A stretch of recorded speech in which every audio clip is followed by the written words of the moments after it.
खूबसूरत और सभी की पहली पसंद अंडमान निकोबार आइलैंड के बारे में। इस वीडियो में यहाँ तक पहुँचने, रुकने, घूमने, खाने पीने और वीडियो के लास्ट में संपूर्ण बजट की बात करेंगे।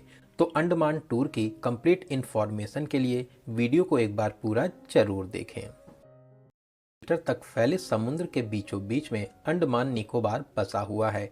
यहाँ पर 772 आइलैंड हैं, जिसमें से कुछ ही पर लोग रहते हैं, तो कुछ आज भी हम सभी की चहल पहल से अनजान है।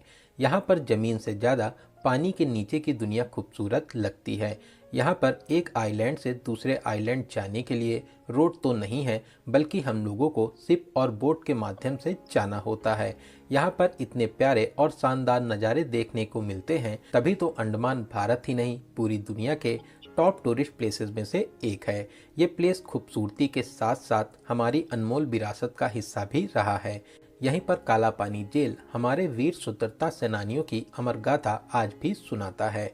दोस्तों, यहाँ की एडवेंचर और अंडर वाटर एक्टिविटीज़ सभी टूरिस्ट प्लेस से एकदम अलग है, तभी तो कपल्स हों या फैमिली, सभी लोग यहाँ पर अपना क्वालिटी टाइम एक्सपेंड करने के लिए आते हैं। तो चलिए फिर एक एक करके सभी बातों को जानते हैं और सबसे पहले बात करते हैं आप यहाँ तक कैसे पहुँचेंगे। यहाँ तक आने के दो ऑप्शंस रहते हैं। पहला ऑप्शन फ्लाइट का है। अंडमान निकोबार की राजधानी पोर्ट ब्लेयर है, जिसे अब श्री विजयपुरम के नाम से जानते हैं। यहीं पर well connected Veer Savarkar international airport बना है। दिल्ली, मुंबई, चेन्नई, कलकत्ता और हर बड़े एयरपोर्ट से डायरेक्ट या फिर कनेक्टिंग फ्लाइट्स आपको यहाँ तक के लिए मिल जाती हैं। वहीं दूसरा ऑप्शन शिप से आने का है। कलकत्ता और चेन्नई से यहाँ तक डायरेक्ट शिप्स मिल जाती हैं, लेकिन शिप में 2 से 3 दिन का समय लगता है, इसीलिए फ़्लाइट से आना सबसे अच्छा रहता है। तो चलिए समुद्री रास्तों को पार करते हुए अब हम लोग पहुँच चुके हैं पोर्ट ब्लेयर, और अब बात करते हैं रुकने के लिए होटल कहाँ पर लेना चाहिए। दोस्तों, यहाँ पर बजट से लेकर वीआईपी होटल्स मिल जाते हैं। सबसे अच्छा रहता है आप पहले से किसी भी ऐप के माध्यम से बुकिंग कर लीजिए। होटल्स यहाँ पर 1500 से 2000 में स्टार्ट हो जाते हैं। सीजन्स पर इनके रेट थोड़े से हाई हो सकते हैं। आप गोलघर चौराहा, जंगली घाट, अबरडीन मार्केट या फिर आपको हाडो के पास में होटल लेना चाहिए। बात करते हैं खाने पीने की, तो यहाँ पर मैक्सिमम होटल्स में रेस्टोरेंट रहते हैं, जिसमें वेज और नॉन वेज दोनों फूड्स आपको मिल जाते हैं। अगर आप प्योर वेजिटेरियन हैं तो यहाँ पर कुछ वेज रेस्टोरेंट भी बने हुए हैं। आप चाहें तो अन्नपूर्णा रेस्टोरेंट को ट्राई कर सकते हैं। तो चलिए एक प्यारा सा रूम लेने के बाद में अब हम लोग बात करते हैं घूमने की। आप यहाँ पर ऑटो, टैक्सी या स्कूटी लेकर सभी प्लेसेस को कवर कर सकते हैं। तो हम लोग अपने टूर की शुरुआत कार्विन कोव्स बीच से करेंगे। दोस्तों, ये पोर्ट ब्लेयर का मेन बीच है। मैक्सिमम लोग यहाँ पर आकर अच्छे से मस्ती करते हैं। यहाँ पर बहुत सी एक्टिविटीज़ भी होती हैं। आप यहाँ पर स्पीड बोट को जरूर ट्राई करें। आप पीछे जो आइलैंड देख रहे हैं, ये अंडमान का सबसे छोटा आइलैंड स्नैक आइलैंड है। आप बोट पर ही रहकर दूर से इसे देख सकते हैं। तो कार्बिन्स को बीच पर मस्ती करने के बाद में हम लोग अपने नेक्स्ट प्लेस पर चलेंगे। 7 भुजाओं के आकार में बनी है, जो 3 मंजिला है और इसमें 696 सेल्स हैं। अभी इस जेल की मात्र 3 इमारतें ही बची हैं। दोस्तों, ये ऐतिहासिक जेल हमारे स्वतंत्रता संग्राम की सबसे कठोर दिनों की याद दिलाता है। यहाँ पर क्रांतिकारियों को बहुत ही कठिन शारीरिक और मानसिक यातनाएं दी जाती थी, जिसकी क्रूरता का तो कोई जवाब ही नहीं था। कैदियों को यहाँ पर क्षमता से कई गुना ज्यादा नारियल की रस्सी और कोलू को चलाना होता था। अगर काम पूरा ना हो सके तो जंजीरों में जकड़कर घंटों तक खड़े रहने की सजा भी दी जाती थी। इस जेल में सबसे चर्चित और महान स्वतंत्रता सेनानी श्री वीर सावरकर जी को भी कैद किया गया था, और फांसी घर के सामने ही उनकी कोठरी भी थी। इस फांसी घर में एक बार में 3 फांसियां दी जाती थीं। दोस्तों, आप इसी बात से अंदाजा लगा सकते हैं कि हमारे वीर स्वतंत्रता सेनानियों ने कितनी मुसीबत से हमें आज़ादी दिलाई थी।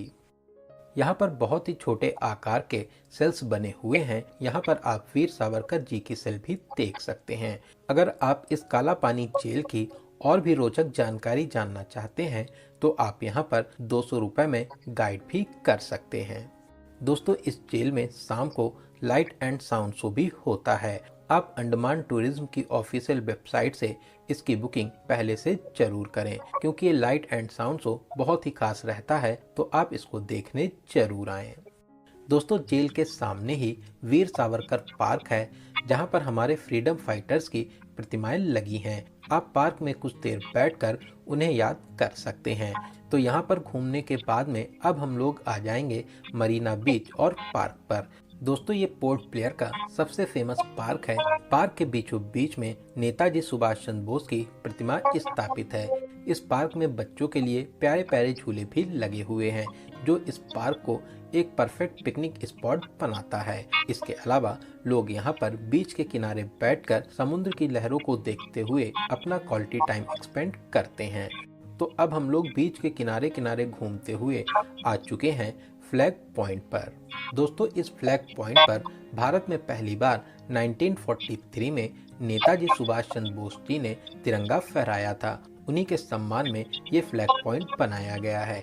आप स्क्रीन पर इसके इतिहास को पढ़ सकते हैं। साथ ही साथ यहाँ पर बहुत सी भाषाओं में जय हिंद भी लिखा हुआ है।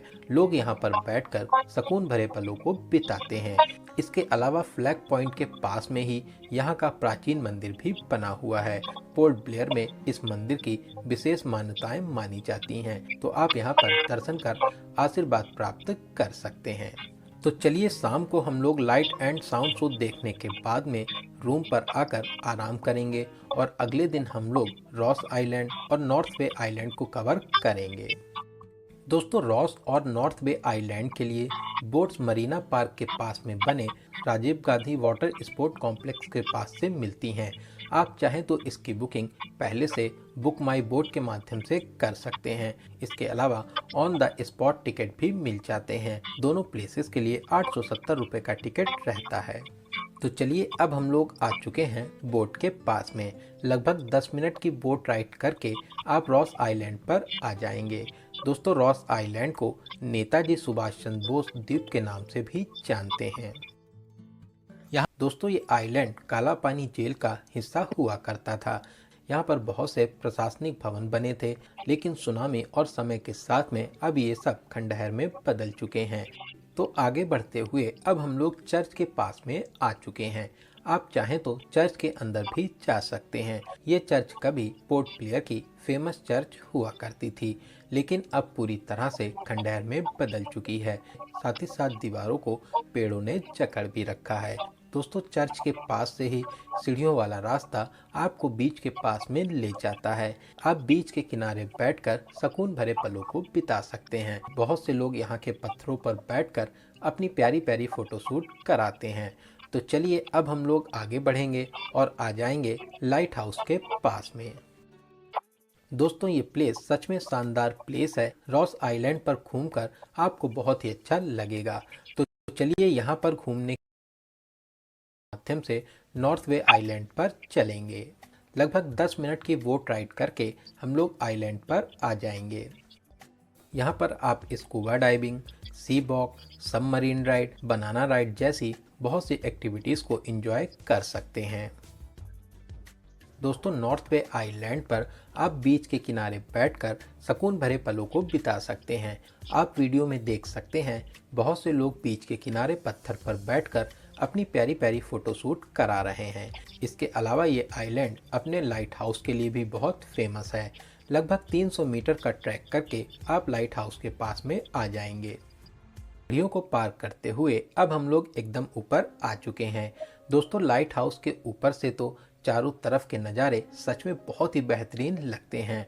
आप यहां से पोर्ट ब्लेयर, रॉस आइलैंड और चारों तरफ के 360 व्यूज देख सकते हैं। सीढ़ियां चढ़ने में आपको जितनी भी थकान हुई है, इन नज़ारों को देखकर आपकी सारी थकान दूर हो जाएगी। तो यहाँ पर घूमने के बाद में अब हम लोग पोर्ट ब्लेयर आ जाएंगे और उस दिन भी पोर्ट ब्लेयर के कुछ प्लेसेस को कवर करेंगे। दोस्तों, अभी हम लोग आ चुके हैं यहाँ के फेमस नेवल मरीन म्यूजियम समुद्रिका पर। सामने ही टिकट काउंटर बना हुआ है। यहाँ पर 50 रुपये का एंट्री टिकट है। म्यूजियम के अंदर आपको मरीन लाइफ से जुड़ी बहुत सी जानकारियाँ देखने को मिलती हैं। साथ ही यहाँ पर डिफेंस म्यूजियम भी है, जहाँ पर आप थल सेना, जल सेना और वायुसेना के बहुत से युद्धक विमानों और जहाज़ों को देख सकते हैं। दोस्तों ये प्लेस सच में बहुत ही शानदार है, तो आप अपनी लिस्ट में इस प्लेस को ज़रूर शामिल करें। तो चलिए यहाँ पर घूमने के बाद में अब हम लोग शाम को यहाँ की फेमस अबरडीन मार्केट को एक्सप्लोर करेंगे। दोस्तों ये मार्केट शॉपिंग और खाने पीने के लिए एक परफेक्ट प्लेस माना जाता है। मैक्सिमम लोग शाम को यहाँ पर आकर अच्छे से घूमते हैं, साथ ही साथ अपने प्रियजनों के लिए शॉपिंग भी करते हैं। तो अब हम लोग रात में अपने होटल में आराम करेंगे और अगले दिन हम लोग हैवलॉक और नील आइलैंड को भी कवर करेंगे। तो दोस्तों इस वीडियो में पोर्ट ब्लेयर, रॉस आइलैंड और नॉर्थ वे आइलैंड की कंप्लीट इन्फॉर्मेशन को देने की पूरी कोशिश की है। नेक्स्ट वीडियो में हम लोग हैवलॉक और नील आइलैंड को कवर करेंगे। तो चलिए अब मिलते हैं अंडमान के नेक्स्ट वीडियो में। जय हिंद।